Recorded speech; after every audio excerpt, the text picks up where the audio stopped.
அன்பார்ந்த இணையதள நேயர்களை மீண்டும் www.qcrc.in என்ற இணையதளத்திற்காக நியூஸ் தமிழ் செய்தி அறிக்கையில் உங்களை சந்திப்பதில் பெருமகிழ்ச்சி அடைகிறோம். இன்று 12 செப்டம்பர் 2009க்கான முக்கிய செய்திகளை தற்போது பார்க்கலாம். இந்தியாவில் நடக்கும் ஊழல்களை ஒழிப்பதற்கான மாநாடு இந்திய சுப்ரீம் கோர்ட் உயர்நீதிமன்ற நீதிபதி கேஜி பாலகிருஷ்ணன் அவர்கள் தலைமையில் டெல்லியில் நடந்ததாகும். அதில் பேசிய நீதிபதி கேஜி பாலகிருஷ்ணன் அவர்கள், அரசு துறையில் வேலை பார்ப்பவர்கள் ஊழலில் ஈடுபட்டது நிரூபிக்கப்பட்டால் அவர்களுடைய சொத்துக்களையும் பறிமுதல் செய்ய வேண்டும் என்று வலியுறுத்தியதாக டெல்லியில் இருந்து தகவல்கள் வெளிவந்து கொண்டிருக்கிறது. இந்தியாவில் மாநில மத்திய அரசு ஊழியர்கள் 75% ஊழலில் ஈடுபட்டிருப்பது குறிப்பிடத்தக்கது.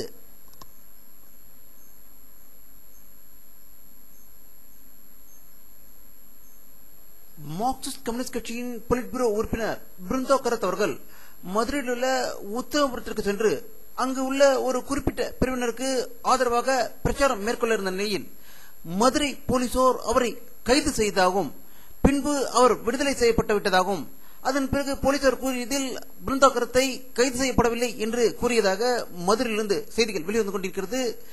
உத்தமபுரத்தில் இரு பிரிவினிடையே பிரச்சனை ஏற்படுத்தியது மார்க்சிஸ்ட் கம்யூனிஸ்ட் கட்சியின் தலைவர் வரதராஜன் தான் என்பது குறிப்பிடத்தக்கது.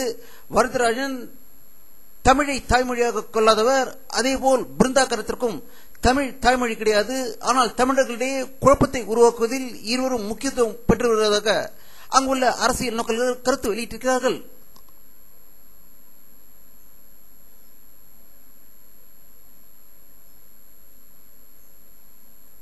ராமேஸ்வர மீனவர்கள் கடந்த பல நாட்களாக இலங்கை படையினரால் தாக்கப்படுவதை கண்டித்து உண்ணாவிரதம் மற்றும் போராட்டத்தில் இருந்த நிலையில் தமிழக அரசு அவர்களிடம் பேச்சுவார்த்தை நடத்தியதில் போராட்டத்தை நிறுத்திக் கொண்டு ராமேஸ்வர மீனவர்கள் கச்சத்தீவு பகுதியில் மீன்பிடித்துக் கொண்டிருந்த போது மீண்டும் இலங்கை ராணுவத்தினர் தமிழக மீனவர்கள் மீது தாக்குதலை நடத்தியதால் ராமேஸ்வர மீனவர்கள் அதிர்ச்சி அடைந்திருப்பதாக ராமேஸ்வரத்திலிருந்து தகவல்கள் வெளிவந்து கொண்டிருக்கிறது.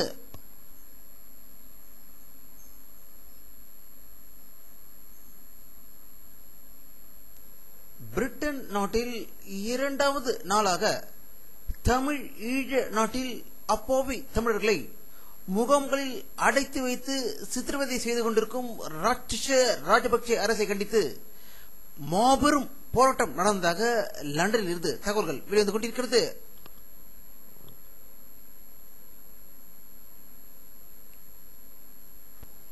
அதிமுக கட்சி எம்எல்ஏக்கள் அனைவரும் கூண்டோடு ராஜினாமா செய்ய போகிறார்கள் என்று தமிழக முதல்வர் கருணாநிதி தூண்டுதலின் பேரில் போலீசார் வதந்திகளை பரப்பிக் கொண்டிருக்கிறார்கள் என்று அதிமுக பொதுச்செயலாளர் செய்தி வெளியிட்ட நிலையில் அவருடைய கட்சி எம்எல்ஏக்கள் அனைவரும் இன்று சென்னை கலெக்டர் அலுவலகத்தின் முன்பு மாபெரும் ஆர்ப்பாட்டத்தை நடத்தியதாக சென்னையிலிருந்து தகவல்கள் வெளிவந்து கொண்டிருக்கிறது.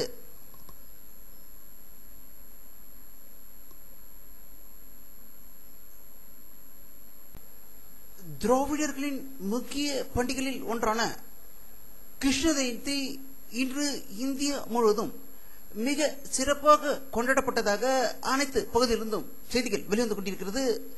தமிழகத்திலும் கிருஷ்ண ஜெயந்தி விழா மிக சிறப்பாக கொண்டாடப்பட்டதாக செய்திகள் வந்த வண்ணம் இருக்கின்றன.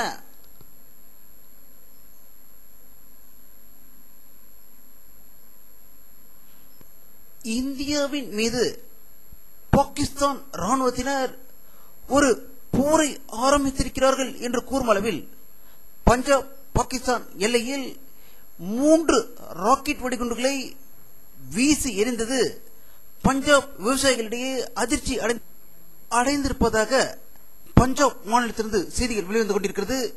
இதில் உயிர் சேதம் எதுவும் ஏற்படவில்லை என்றும் செய்திகள் வெளியாகிக் கொண்டிருக்கிறது.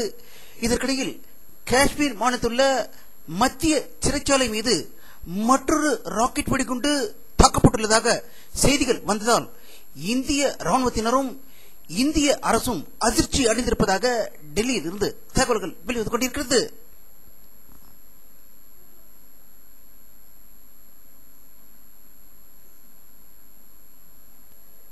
மணிப்பூர் மாநிலத்தில் இந்தியன் ரிசர்வ் படை வீரர்கள் வந்து கொண்டிருந்த வாகனத்தின் மீது பயங்கரவாதிகள் திடீர் தாக்குதல் நடத்தியதில் 4 வீரர்கள் உயிர் இழந்ததாகவும் 6க்கும் மேற்பட்டோர் படுகாயம் அடைந்ததாக இம்பால் இருந்து செய்திகள் வெளிவந்து கொண்டிருக்கிறது.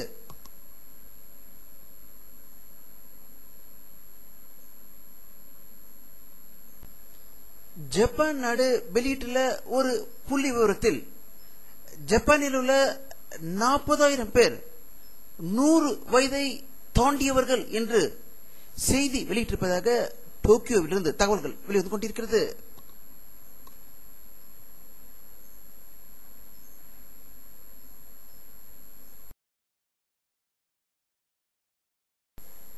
அமெரிக்காவில் இருந்து விண்ணில் ஏவப்பட்ட டிஸ்கவரி விண்கலம் தன்னுடைய பணியை மிக சிறப்பாக முடித்துக்கொண்டு கலிபோர்னியா விண்வெளி ஆராய்ச்சி மையத்தில் பத்திரமாக டிஸ்கவரி விண்கலம் தரை இறங்கியதாக வாஷிங்டனில் இருந்து செய்திகள் வெளிவந்து கொண்டிருக்கிறது.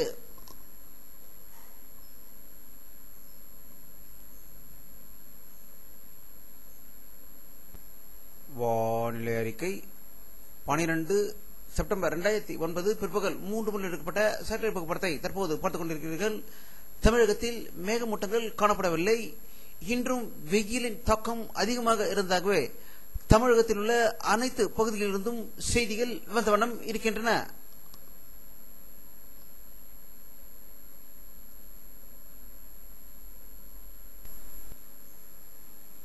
இத்துடன் இந்த செய்தி அறிக்கை நிறைவடைகிறது. மீண்டும் நியூஸ் செய்தி அறிக்கையில் உங்களை சந்திக்கும் வரை உங்களிடமிருந்து விடைபெறுவது உங்கள் கே பாலாஜி. நன்றி.